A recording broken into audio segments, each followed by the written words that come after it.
대통령과 법무부 장관은 김건희 특검법에 대해서 위헌성이 다분하다, 혹은 문제가 많다, 여야 합의가 필요하다라는 여러 가지 얘기를 하면서 반대하고 있습니다. 그러면서 대통령의 거부권이 행사됐고 제2결 표결에서 국회는 다시 부결이 됐던 이런 악순환을 반복시키는 것은 아무런 의미가 없다, 이런 항변까지 했습니다.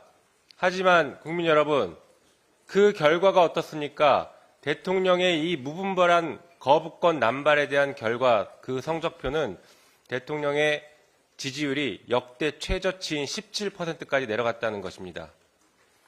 게다가 자기 또는 배우자의 범죄에 대해서 이해충돌 상황에도 불구하고 거부권을 계속 남발하고 있다는 것이 문제의 심각성을 더하는 것이고 국민들의 큰 분노를 가져오고 있는 것입니다.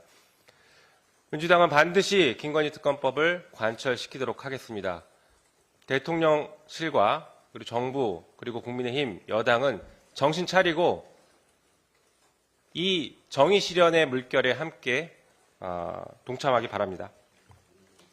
한편 민주당은 위법한 시행령에 따라서 만들어진 경찰국 그리고 법무부의 인사정보관리단과 같은 것을 운영하는 예산을 과감하게 삭감하겠습니다. 위법한 시행령에 동조할 수 없습니다. 더 나아가서 사용처를 전혀 증빙하지 못하고 있는 검찰 특활비 역시 전액 삭감할 것입니다.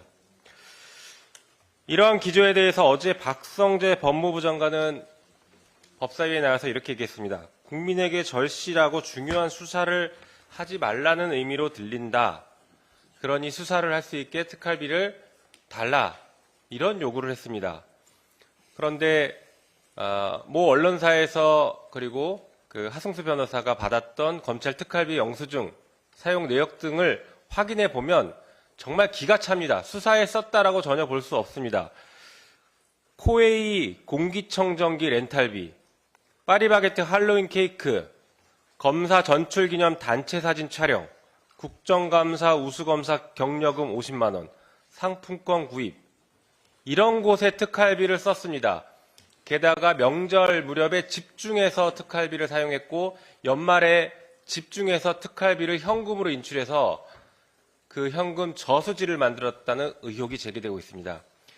이 사건을, 이 특활비 문제를 계속 파헤쳤던 임선은 기자는 법사위에서 이런 얘기를 했습니다. 6만여 건의 사용 내역을 확인했는데 그중에 단 한 건만이라도 정상적으로 사용했으면 기사를 썼을 것이다. 그러나 아직까지 단 한 건도 정상적으로 쓴 것을 발견하지 못해 기사를 못 쓰고 있다. 이렇게까지 얘기했습니다.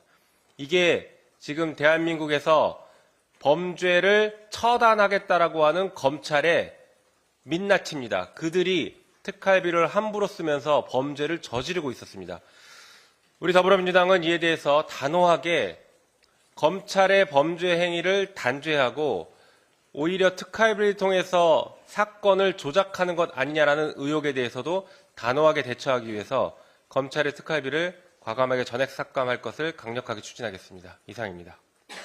네, 다음으로 이정문 정치기 부의장의 발언 있겠습니다.